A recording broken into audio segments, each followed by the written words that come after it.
Mr. President, Mr. Secretary General, fellow delegates, ladies and gentlemen.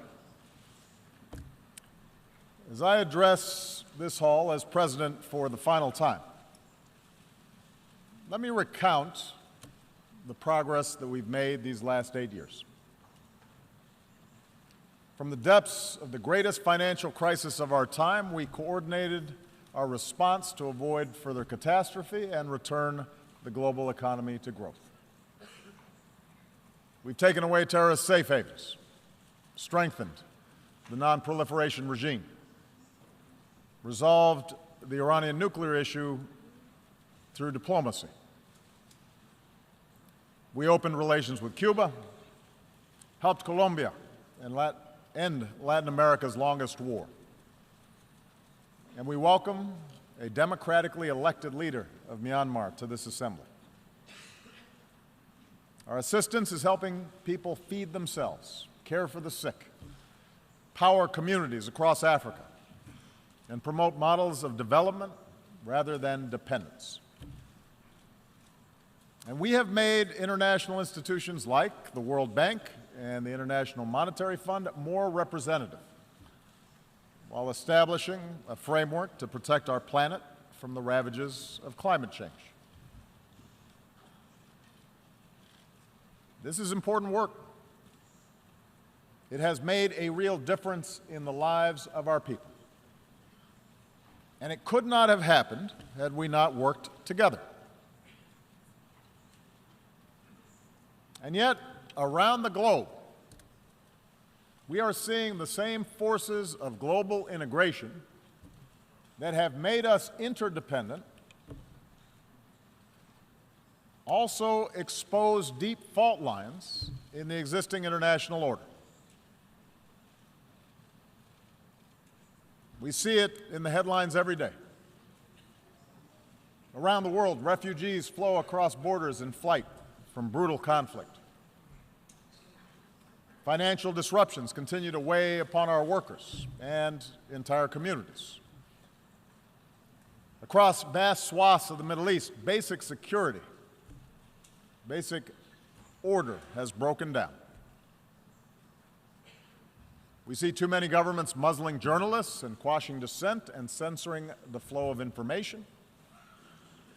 Terrorist networks use social media to prey upon the minds of our youth, endangering open societies and spurring anger against innocent immigrants and Muslims.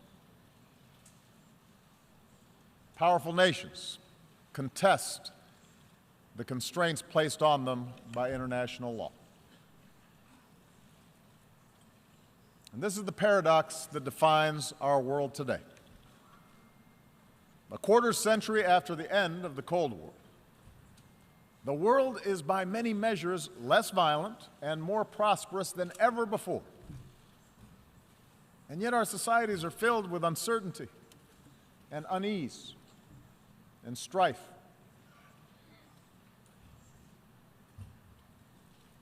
Despite enormous progress, as people lose trust in institutions, governing becomes more difficult, and tensions between nations become more quick to surface. And so I believe that at this moment, we all face a choice. We can choose to press forward with a better model of cooperation and integration, or we can retreat into a world sharply divided and ultimately in conflict along age-old lines of nation and tribe and race and religion. I want to suggest to you today that we must go forward and not backward. I believe that as imperfect as they are, the principles of open markets and accountable governance, of democracy and human rights and international law that we have forged remain the firmest foundation for human progress in this century. I make this argument not based on theory or ideology, but on facts. facts that all too often we forget in the immediacy of current events. Here's the most important fact. The integration of our global economy has made life better for billions of men, women, and children.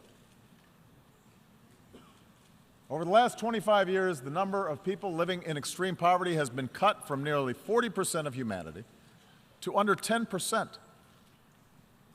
That's unprecedented. And it's not an abstraction. It means children have enough to eat. Mothers don't die in childbirth. Meanwhile, cracking the genetic code promises to cure diseases that have plagued us for centuries. The internet can deliver the entirety of human knowledge to a young girl in a remote village on a single handheld device. In medicine and in manufacturing and education and communications, we're experiencing a transformation of how human beings live on a scale that recalls the revolutions in agriculture and industry. And as a result, a person born today is more likely to be healthy, to live longer, and to have access to opportunity than at any time in human history. Moreover, the collapse of colonialism and communism has allowed more people than ever before to live with the freedom to choose their leaders. Despite the real and troubling areas where freedom appears in retreat, the fact remains that the number of democracies around the world has nearly doubled in the last 25 years. In remote corners of the world, citizens are demanding respect for the dignity of all people, no matter their gender or race or religion or disability or sexual orientation. And those who deny others dignity are subject to public reproach. An explosion of social media has given ordinary people more ways to express themselves and has raised people's expectations for those of us in power. Indeed, our international order has been so successful that we take it as a given that great powers no longer fight world wars, that the end of the Cold War lifted the shadow of nuclear Armageddon, that the battlefields of Europe have been replaced by peaceful union, that China and India remain on a path of remarkable growth. I say all this not to whitewash the challenges we face or to suggest complacency. Rather, I believe that we need to acknowledge these achievements in order to summon the confidence to carry this progress forward and to make sure that we do not abandon those very things that have delivered this progress. In order to move forward, though, we do have to acknowledge that the existing path to global integration requires a course correction.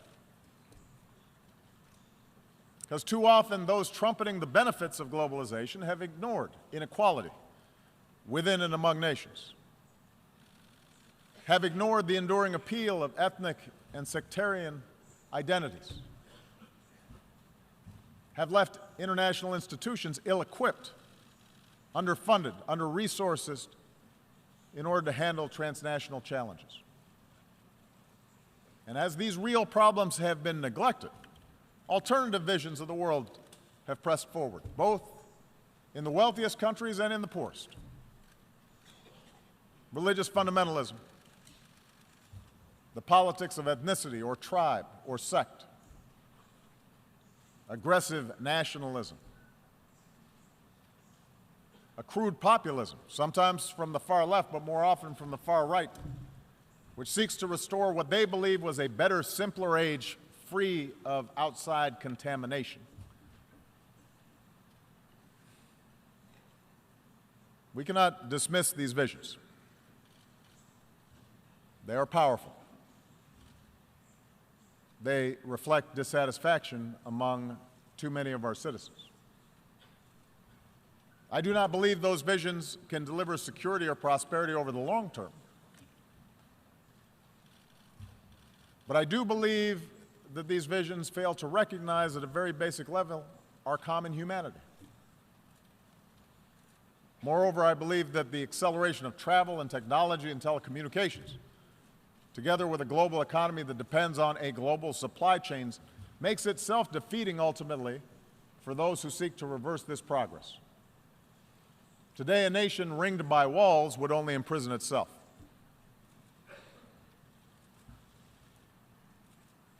So the answer cannot be a simple rejection of global integration. Instead, we must work together to make sure the benefits of such integration are broadly shared, and that the disruptions, economic, political, and cultural, that are caused by integration are squarely addressed. Now, this is not the place for a detailed policy blueprint, but let me offer in broad strokes those areas where I believe we must do better together. It starts with making the global economy work better for all people and not just for those at the top.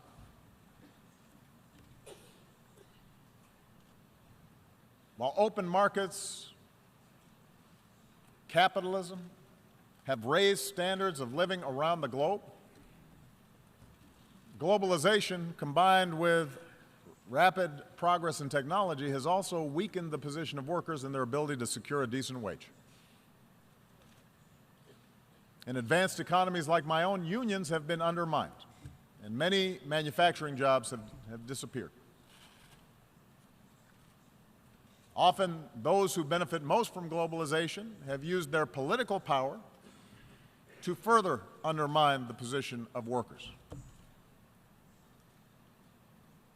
In developing countries, labor organizations have often been suppressed, and the growth of the middle class has been held back by corruption and underinvestment. Mercantilist policies pursued by governments with export-driven models threaten to undermine the consensus that underpins global trade. And meanwhile, global capital is too often unaccountable.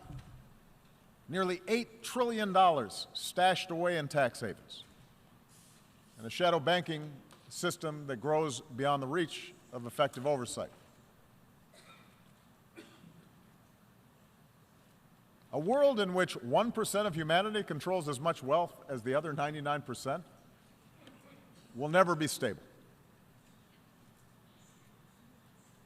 I understand that the gaps between rich and poor are not new, but just as the child in a slum today can see the skyscraper nearby, technology now allows any person with a smartphone to see how the most privileged among us live and the contrast between their own lives and others. Expectations rise then faster than governments can deliver, and a pervasive sense of injustice undermines people's faith in the system. So how do we fix this imbalance? We cannot unwind integration any more than we can stuff technology back into a box, nor can we look to failed models of the past. If we start resorting to trade wars, market-distorting subsidies, beggar-thy-neighbor policies, an over-reliance on natural resources instead of innovation, these approaches will make us poorer collectively, and they are more likely to lead to conflict.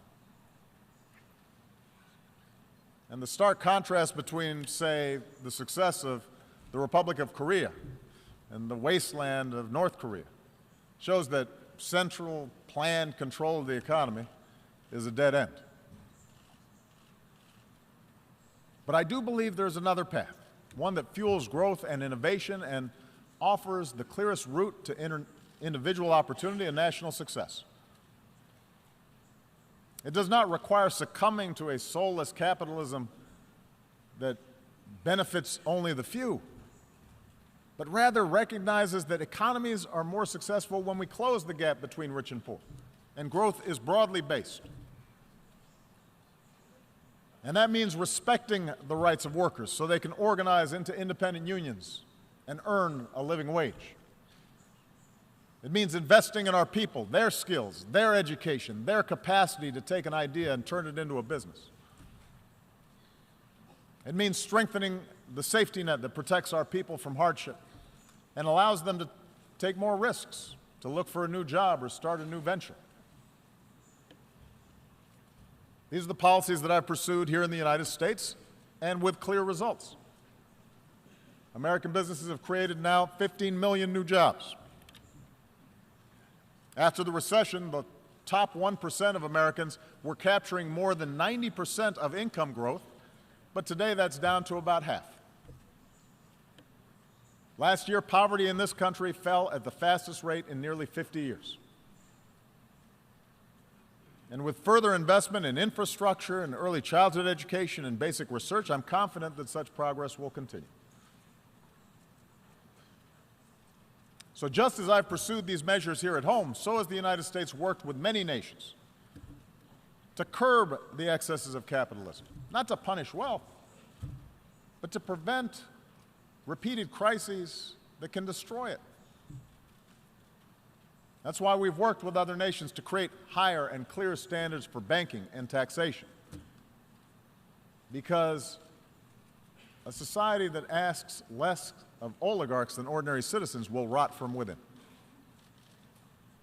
That's why we've pushed for transparency and cooperation in rooting out corruption and tracking illicit dollars.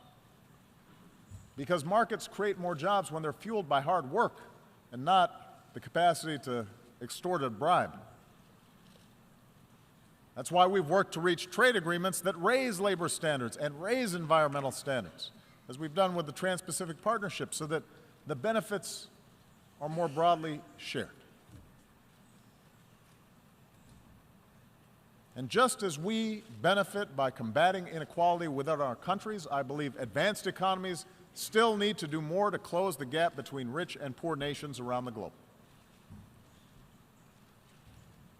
This is difficult politically. It's difficult to spend on foreign assistance. But I do not believe this is charity. For the small fraction of what we spent at war in Iraq, we could support institutions so that fragile states don't collapse in the first place, and invest in emerging economies that become markets for our goods. It's not just the right thing to do, it's the smart thing to do. And that's why we need to follow through on our efforts to combat climate change.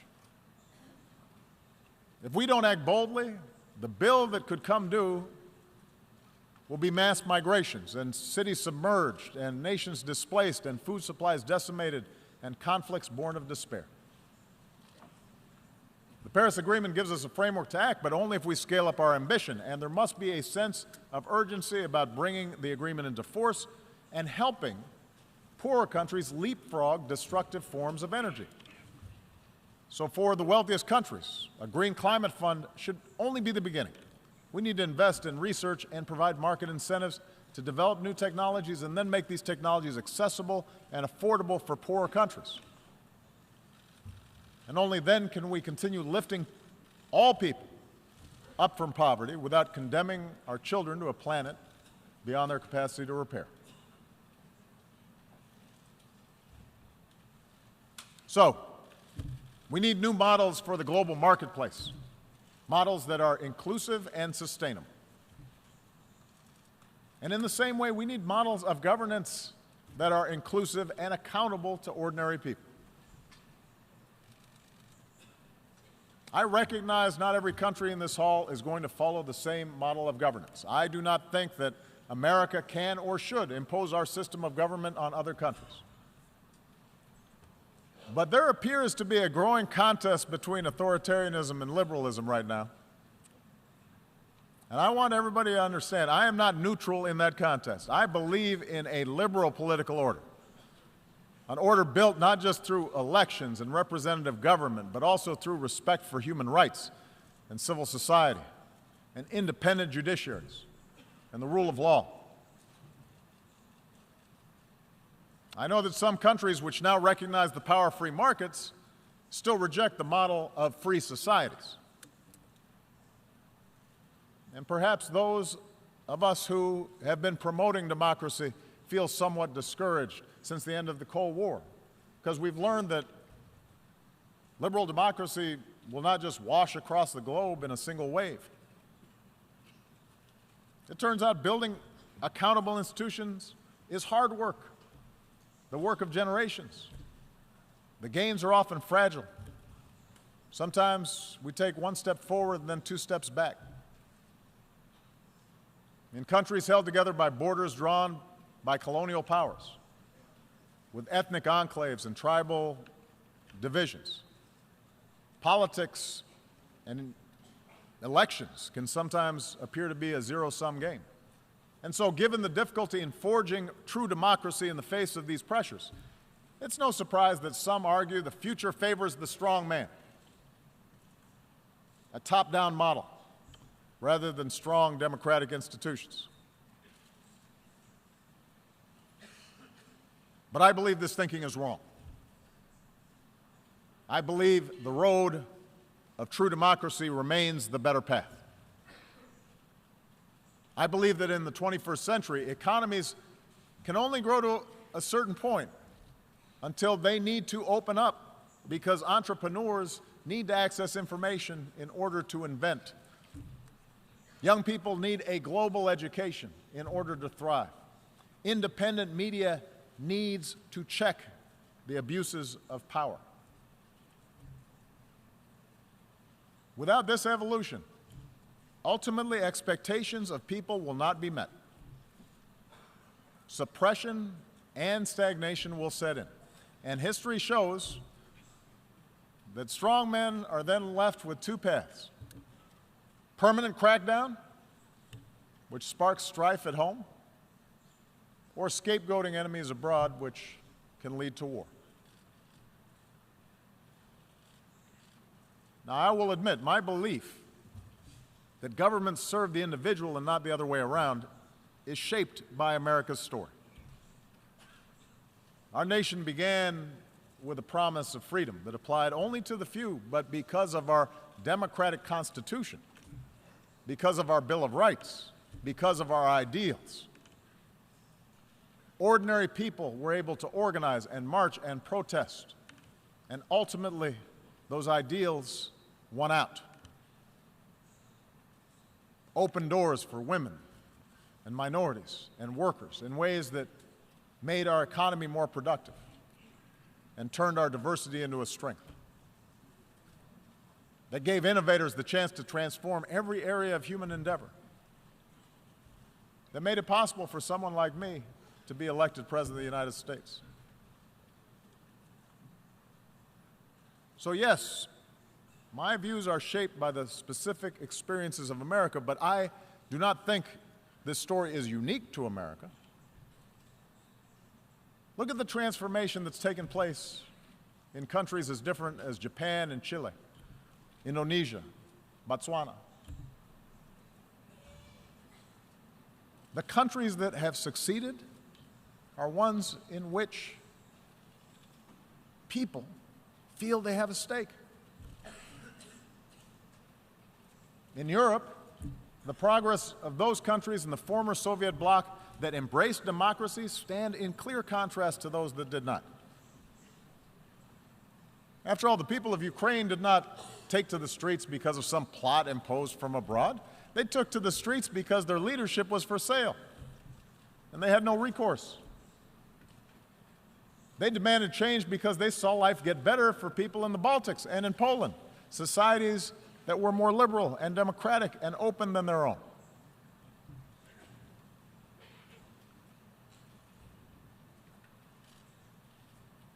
So those of us who believe in democracy, we need to speak out forcefully,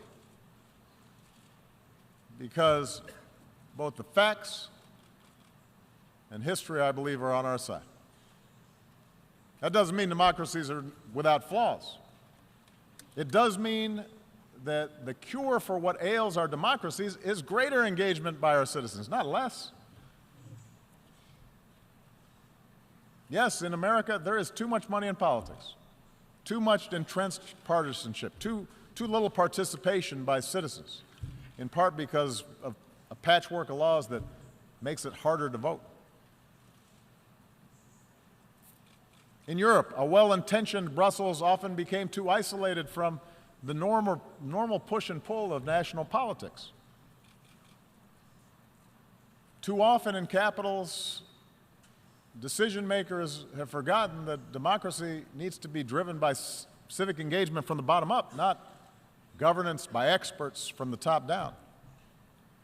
And so these are real problems. And as leaders of democratic governments make the case for democracy abroad, we better strive harder to set a better example at home. Moreover, every country will organize its government informed by centuries of history and the circumstances of geography and the deeply held beliefs of its people. So I recognize a traditional society may value unity and cohesion more than a diverse country like my own, which was founded upon what at the time was a radical idea, the idea of the liberty of individual human beings, endowed with certain God-given rights. But that does not mean that ordinary people in Asia or Africa or the Middle East somehow prefer arbitrary rule that denies them a voice in the decisions that can shape their lives. I believe that spirit is universal. And if any of you doubt the universality of that desire, listen to the voices of young people everywhere who call out for freedom and dignity and the opportunity to control their own lives.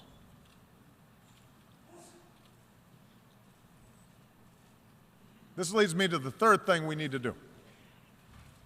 We must reject any forms of fundamentalism or racism or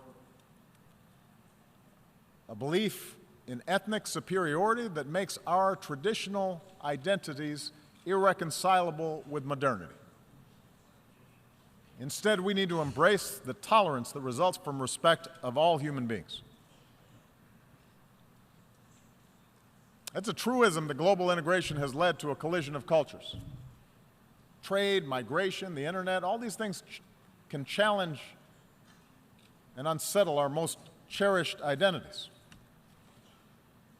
We see liberal societies express opposition when women choose to cover themselves. We see protests responding to Western newspaper cartoons that caricature the Prophet Muhammad. In a world that left the age of empire behind, we see Russia attempting to recover lost glory through force. Asian powers debate competing claims of history. And in Europe and the United States, you see people wrestle with concerns about immigration and changing demographics, and suggesting that somehow people who look different are corrupting the character of our countries. Now, there's no easy answer for resolving all these social forces, and we must respect the meaning that people draw from their own traditions, from their religion, from their ethnicity, from their sense of nationhood. But I do not believe progress is possible if our desire to preserve our identities gives way to an impulse to dehumanize or dominate another group. If our religion leads us to persecute those of another faith, if we jail or beat people who are gay, if our traditions lead us to prevent girls from going to school, if we discriminate on the basis of race or tribe or ethnicity, then the fragile bonds of civilization will fray. The world is too small. We are too packed together for us to be able to resort to those old ways of thinking. We see this mindset in too many parts of the Middle East. There, so much of the collapse in order has been fueled because leaders sought legitimacy not because of policies or programs, but by resorting to persecuting political opposition or demonizing other religious sects, by narrowing the public space to the mosque, where in too many places perversions of a great faith were tolerated. And these forces built up for years. and are now at work helping to fuel both Syria's tragic civil war and the mindless medieval menace of ISIL. The mindset of sectarianism and extremism and bloodletting and retribution that has been taking place will not be quickly reversed. And if we are honest, we understand that no external power is going to be able to force different religious communities or ethnic communities to coexist for long.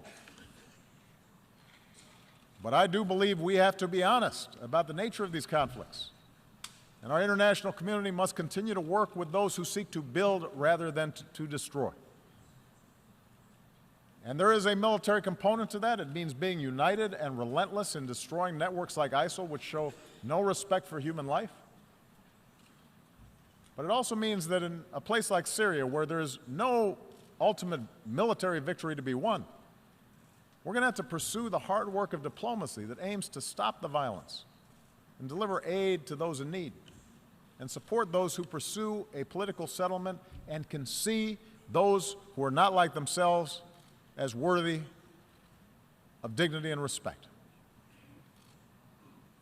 Across the region's conflicts, we have to insist that all parties recognize a common humanity and that nations end proxy wars that fuel disorder.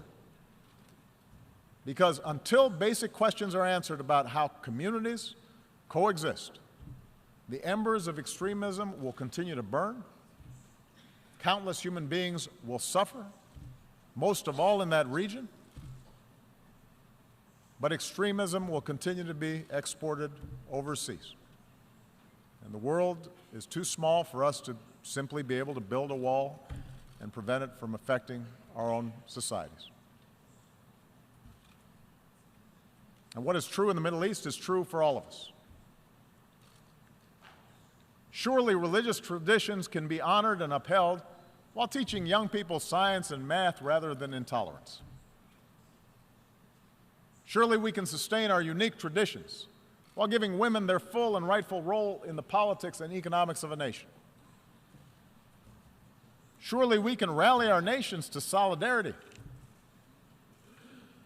while recognizing equal treatment for all communities, whether it's a religious minority in Myanmar or an ethnic minority in Burundi or a racial minority right here in the United States. And surely Israelis and Palestinians will be better off if Palestinians reject incitement and recognize the legitimacy of Israel, but Israel recognizes that it cannot permanently occupy and settle Palestinian land.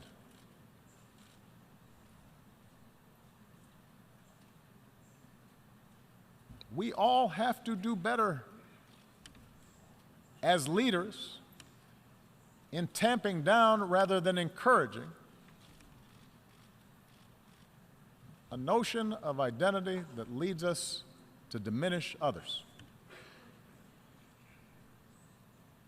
And this leads me to the fourth and final thing we need to do, and that is sustain our commitment to international cooperation rooted in the rights and responsibilities of nations. As President of the United States, I know that for most of human history, power has not been unipolar. And the end of the Cold War may have led too many to forget this truth. I've noticed as president that at times both America's adversaries and some of our allies believe that all problems were either caused by Washington or could be solved by Washington. And perhaps too many in Washington believe that as well.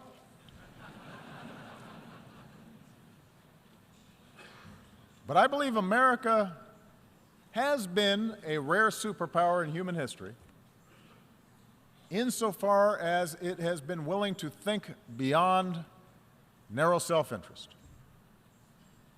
That while we've made our share of mistakes over these last 25 years, and I've acknowledged some, we have strived, sometimes at great sacrifice, to align better our actions with our ideals.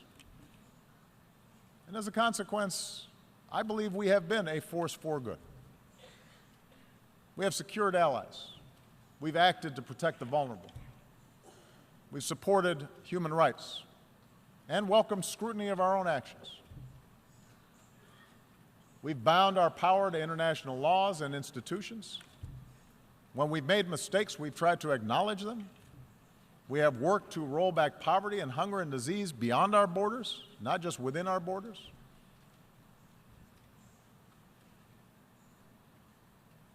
I'm proud of that.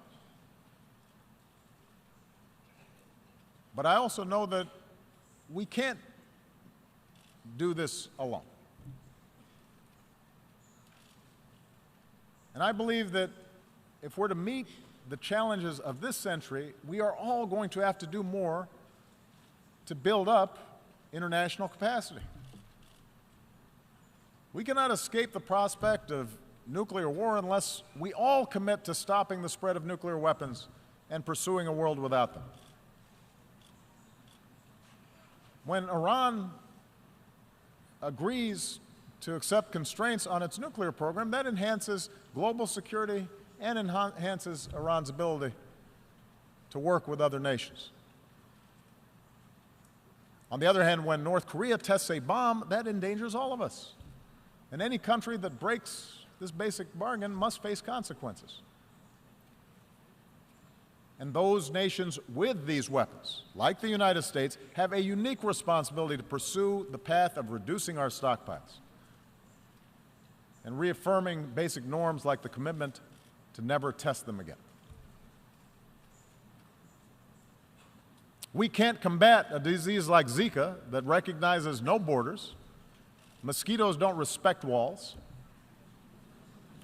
unless we make permanent the same urgency that we brought to bear against Ebola, by strengthening our own systems of public health, by investing in cures and rolling back the root causes of disease, and helping poorer countries develop a public health infrastructure. We can only eliminate extreme poverty if the sustainable development goals that we have set are more than words on paper. Human ingenuity now gives us the capacity to feed the hungry and give all of our children, including our girls, the education that is the foundation for opportunity in our world. But we have to put our money where our mouths are.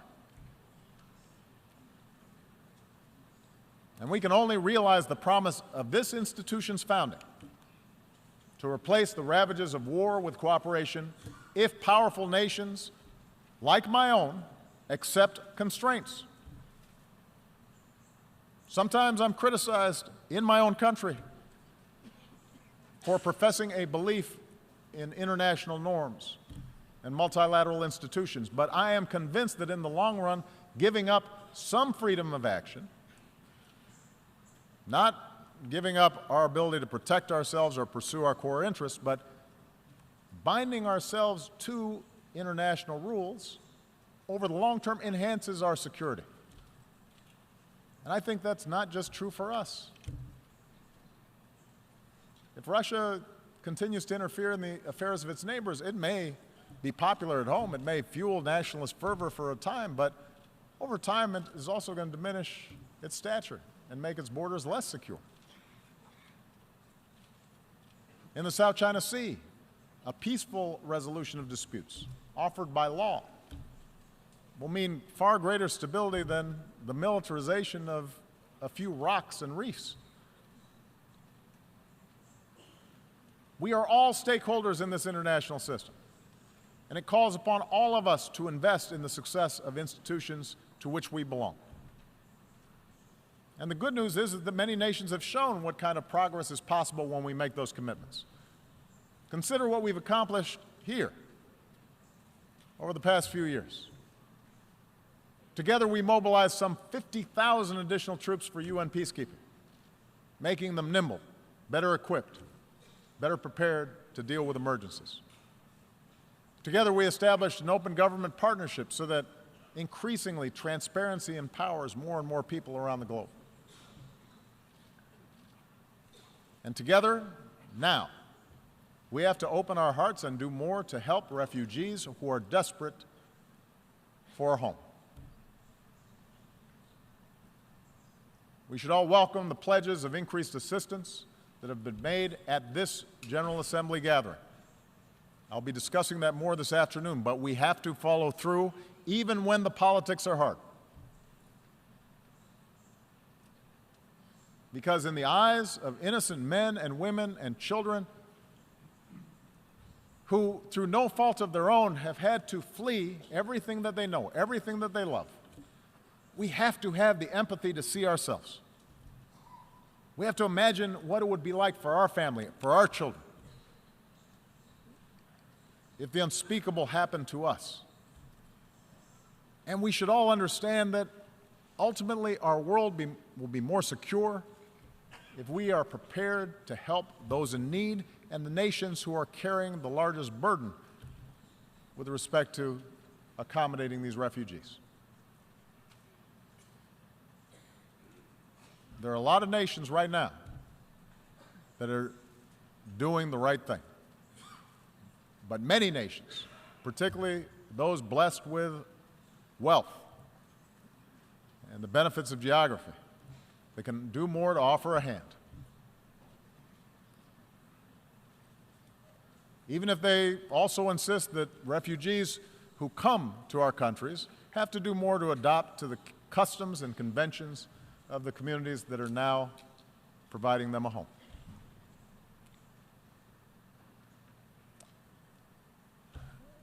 Let me conclude by saying that I recognize history tells a different story than the one that I've talked about here today.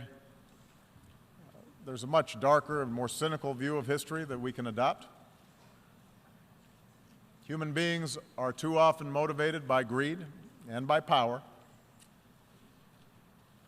Big countries, for most of history, have pushed smaller ones around. Tribes and ethnic groups and nation states have very often found it most convenient to define themselves by what they hate and not just those ideas that bind them together. Time and again, human beings have believed that they finally arrived at a period of enlightenment, only to repeat then cycles of conflict and suffering. Perhaps that's our fate. We have to remember that the choices of individual human beings led to repeated world war.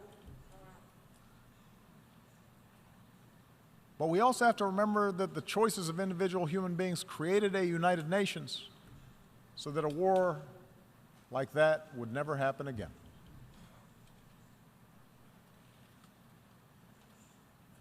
Each of us, as leaders, each nation, can choose to reject those who appeal to our worst impulses and embrace those who appeal to our best. For we have shown that we can choose a better history. Sitting in a prison cell, a young Martin Luther King Jr. wrote that human progress never rolls on the wheels of inevitability. It comes through the tireless efforts of men willing to be co-workers with God. And during the course of these 8 years, as I've traveled to many of your nations, I have seen that spirit in our young people who are more educated and more tolerant and more inclusive and more diverse and more creative than our generation, who are more empathetic and compassionate towards their fellow human beings than previous generations. And yes, some of that comes with the idealism of youth, but it also comes with young people's access to information about other peoples and places. An understanding unique in human history, that their future is bound with the fates of other human beings on the other side of the world. I think of the thousands of healthcare workers from around the world who volunteered to fight Ebola. I remember the young entrepreneurs I met who are now starting new businesses in Cuba. The parliamentarians who used to be, just a few years ago, political prisoners in Myanmar. I think of the girls who have braved taunts or violence just to go to school in Afghanistan. And the university students who started programs online to reject the extremism of organizations like ISIL. I draw strength from the young Americans, entrepreneurs, activists, soldiers, new citizens who are remaking our nation once again, who are unconstrained by old habits and old conventions and unencumbered by what is, but are instead ready to seize what ought to be.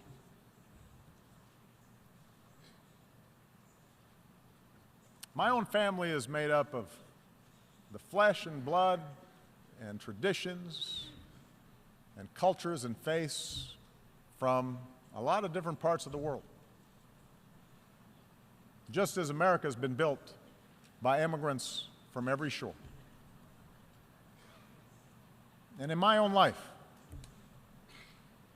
in this country, and as president, I have learned that our identities do not have to be defined by putting someone else down,